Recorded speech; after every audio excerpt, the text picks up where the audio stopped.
다이어트를 시작할 때는 계획표랑 다이어리를 꼭 쓰시라고 조언해 드리는데요. 네. 첫 번째로 계획을 세울 때는 나의 운동 습관과 식습관이 어떤지 파악하는 것이 중요합니다. 두 번째로는 또 나의 목표가 구체적이어야 하고요. 또 내 지금 현 상태가 어떤지도 구체적이어야 되고요. 세 번째가 좀 중요한데요. 단계별로 목표를 세우는 것이 중요해요. 예를 들어 6개월을 다이어트 기간이라고 잡았을 때 2개월 단위로 목표를 세분화시키는 건데요. 처음으로는 식사량을 반으로 줄이기, 그 다음 2개월은 단백질 섭취를 늘리기, 그 다음 2개월은 운동을 한 일주일에 3번 이상은 가기, 이런 식으로 목표를 나누어서 짜야 성취감이 있어서 긴 기간 동안 지속이 가능합니다. 네. 그런데 요즘에는 이제 몸매를 유지하기 위해서 다이어트를 하는 경우도 많지만 건강을 위해서도 다이어트는 꼭 필요한 거죠. 네, 당연합니다. 비만은 단순히 체중 증가를 한 게 아니라 체내의 지방이 과잉 축적이 돼서 생기는 건데요. 네. 비만은 또 동맥경화를 유발해서 협심증이나 심근경색, 뇌졸중과 같은 합병증을 유발하고요. 그래서 세계보건기구인 WHO에서는 비만을 질병으로 정의하기까지 합니다. 네. 근데 이 비만에서 중요한 거는, 자, 다들 줄자를 갖고 재보셔야 되는데 집에서 허리 둘레가 비만에 가장 중요한데요. 복부 비만은 대사증후군의 지표가 되기 때문에 이 허리 둘레가 두꺼우실수록 복부 비만일 가능성이 높아서 질환을 조심해야 되고요. 한국에서는 남성은 90cm, 여성은 85cm 이상을 복부 비만으로 봅니다. 제 주변에는요, 이렇게 굶어서 살을 빼시는 분들이 굉장히 많더라고요. 근데 저도 예전에 많이 해본 방법이긴 한데, 굶어서 살 빼는 게 또 요요 현상이 굉장히 또 많이 오는 것 같더라고요. 근데 굶어서 살 빼는 게 건강에도 안 좋지 않나요? 그렇죠. 아무래도 굶게 되면 몸에서는 위협을 느끼게 되거든요. 그래서 저장하는 몸으로 바뀌게 됩니다. 그래서 평소에 쓰는 대사량을 줄여버리고 먹는 것 족족 지방으로 저장을 하게 돼서 끝난 이후로도 살이 더 잘 찌게 바뀌는 거죠. 그리고 또 아무래도 안 먹다 보니까 단백질, 무기질, 비타민 같은 것이 부족해서 탈모, 골다공증, 생리불순, 피부 탄력 저하, 이렇게 건강을 해치기도 하고요. 네. 요즘은 식욕 억제제를 정말 많이 찾으시거든요. 그렇죠. 근데 그 약 저도 참 좋아해서 많이 먹어봤는데요. 이제 실제로 약을 단기간 동안 먹게 되면 정말 밥 생각이 안 나요. 밥을 먹어도 더 이상 막 이걸 막 먹어야겠다는 생각이 전혀 안 드는데요. 중요한 거는 약을 이렇게 중단을 하고 나서도 분명히 위가 작아졌기 때문에 효과 자체가 꽤 유지가 돼요. 대신에 원래 폭식을 많이 하시던 분들은 그 습관이 남아있다 보니까 다시 뭐하니 먹으면서 요요가 오게 되는 거거든요. 그리고 이제 식욕 억제제의 가장 큰 단점은요. 저도 먹다 보니까 이 식욕 억제제가 배고픔도 막아주지만 배부른 것도 그 줄줄을 막아버리거든요. 그래서 한 번 폭식하면 멈출 수가 없어요. 그리고 이 약 자체는 정신과 약물이에요. 그렇기 때문에 꼭 의사와 상담을 하고 약을 드셔야 됩니다. 네. 근데 정말 이 다이어트의 그래도 가장 기본은 식이요법이 아닐까 싶은데요. 어떻게 무엇을 먹어야 건강하게 살을 뺄 수 있을까요? 화면으로 준비해봤습니다. 함께 보시죠. 건강하게 살 빼기 위한 좋은 식이요법 지금부터 알아볼까요? 먼저 케토제닉 다이어트입니다. 탄수화물을 줄이고 지방을 늘리는 다이어트 식단으로 1920년 간질과 뇌종양 환자 치료를 위해 만들어진 식이요법인데요. 최근 할리우드 스타 킴 카다시안이 이 방법으로 20kg 이상 감량했다고 전해지면서 주목받기 시작했습니다. 지방, 단백질, 탄수화물을 7:2:1의 비율로 구성. 지방을 많이 섭취한 뒤 이를 체내 에너지원으로 적극 활용해 체중을 감소시키는 건데요. 다이어트의 주적이었던 버터와 치즈, 삼겹살을 오히려 권장, 원하는 음식을 마음껏 먹을 수 있다는 장점이 있습니다. 실제 빠른 시간 안에 상당한 체중 감소 효과도 있었는데요. 하지만 과도한 콜레스테롤 섭취, 건강에 꼭 필요한 섬유소나 비타민, 필수 미네랄 부족을 초래할 수 있고요. 신장이나 심혈관계에 악영향을 끼칠 수 있다는 문제점도 있습니다. 게다가 장기간 지속했을 때 다이어트 효과가 오히려 떨어지는 걸로 나타났는데요. 탄수화물은 무조건 적이란 생각은 금물, 좋은 탄수화물을 섭취하는 게 중요하고요. 당이 많이 함유된 지방보단 아보카도나 오메가3 등 건강한 지방을 섭취하는 게 좋습니다. 반대로 살을 뺄 때 단백질 섭취에만 집중하는 경우도 있는데요.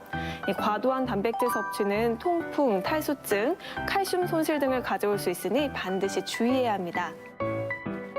최근 주목받고 있는 또 다른 다이어트 식이요법, 바로 코코넛 오일인데요. 여기에 함유된 중세 지방산이 에너지와 열로 소비돼 살이 찌지 않는다는 겁니다. 유명 헐리우드 배우들의 몸매 관리법으로도 유명한데요. 한 연구를 통해 코코넛 오일만 섭취해도 3kg 감량 효과가 있는 걸로 나타났습니다. 하지만 혈중 콜레스테롤이 높아질 수 있고요. 특히 당뇨 환자는 피해야 합니다. 한때 다이어트계를 강타했던 디톡스 열풍 기억하시나요? 체내 노폐물을 배출시키면서 지방 분해를 도와준다는 건데요. 대표적인 게 레몬 디톡스. 식사 대신 저열량 디톡스 주스를 마셔 단기간 체중을 감소하는 효과가 있습니다. 하지만 현기증, 탈모, 변비는 물론 살찌는 체질로 변한다는 부작용이 있는데요.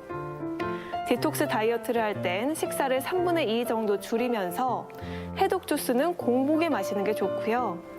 충분한 물을 섭취해 수분을 함께 보충해야 합니다. 새해에는 최신 트렌드 대신 나에게 맞는 식이요법을 찾아 건강하게 살 빼세요. 네, 다이어트 식이요법에 대해서 알아봤습니다. 수분만 잘 섭취해도 다이어트에 성공할 수 있다 이런 말이 있는데요. 그런데 이 맹물이 좀 부담스러운 분들은 차를 마셔도 좋을 것 같아요. 어떻습니까? 네, 물을 마시는 건 다이어트에 도움이 됩니다. 물을 마시면 몸에서 흡수를 하고 배출을 해야 되는 수분 대사가 일어나야 되는데요. 이 과정에서 상당한 에너지를 사용하게 됩니다. 특히 공복에 먹게 되면 신진대사를 왕성하게 해주고요. 허기를 채워주게 돼서 덜 먹게 되고요. 다만 이 수분 대사는 신장에서 일어나기 때문에 신장이 약한 분들은 물을 너무 한꺼번에 많이 마시는 건 좋지 않고요. 식사 중에 또 마시는 것은 꼭 피해 주시는 것이 좋습니다. 아까 말씀하신 것처럼 물을 마시는 게 힘들다 하시는 분들은 차를 마시는 것도 추천해 드리는데요. 녹차 같은 경우는 섭취한 지방이 흡수되는 걸 막아줘서 다이어트에 도움이 되는데요. 이 다이어트에 도움이 되는 성분은 녹차 안에 있는 카테킨이라는 성분인데요. 이 카테킨이라는 성분을 하루에 500에서 600mg 정도 먹어주시면 되는데 이거는 녹차 10잔 정도에 해당된다고 보시면 돼요. 10잔, 네. 저는 이렇게 또 평소에 국물 요리를 그렇게 좋아해서요. 또 요즘 또 겨울이라 더 많이 찾게 돼요. 맞습니다. 그래서 국밥 같은 거 먹을 때 건더기보다는 국물 위주로 이렇게 들어서 마시는 스타일이거든요. 근데 국물 요리가 또 살을 더 찌게 만드는 그런 체질로 바꿀 수 있다는 그런 소리를 또 제가 들었어요. 맞나요? 그쵸. 국물에는 보통 지방과 나트륨, 소금의 양이 많습니다. 우리 보통 짭짤한 음식을 먹으면 침샘에 자극을 받아가지고 소화 효소가 더 많이 분비가 되는데요. 그러다 보면 식욕이 더 땡겨서 더 많이 먹게 되고 과식이나 폭식을 유발할 수 있고요. 또 우리 짜게 되면 밥을 더 먹잖아요. 네. 그래서 더 많이 먹게 되는 거죠. 그리고 쉽게 허기가 지게 됩니다. 이때쯤 되면 겨울 되면 어머니들이 소스로 그 하루 내 사골 팔팔팔팔 끓여놓으시잖아요. 이제 몸도 허하고 건강해지라고. 근데 이 사골국이 의외로 살이 안 찌는 음식입니다. 이 사골국 100ml당 약 47칼로리밖에 안 되는데요. 우유 100ml가 약 60칼로리인 것을 감안하면 정말 좀 많이 낮은 편이죠. 그리고 이제 쌀밥 한 공기 210g 정도 되는데요. 이 칼로리가 319칼로리 정도 돼요. 그런데 식빵 한 조각이 100kcal라서 식빵 4개 먹으면 밥 한 공기 먹는 거기 때문에 오히려 빵 먹는 게 훨씬 안 좋고요. 고구마가 이제 다이어트의 필수 식품이죠. 네. 근데 고구마 칼로리가 75g에 98칼로리인데 반면에 감자는 살이 찔 것 같은데 이 절반이거든요. 그래서 오히려 다이어트는 감자가 훨씬 더 좋고요.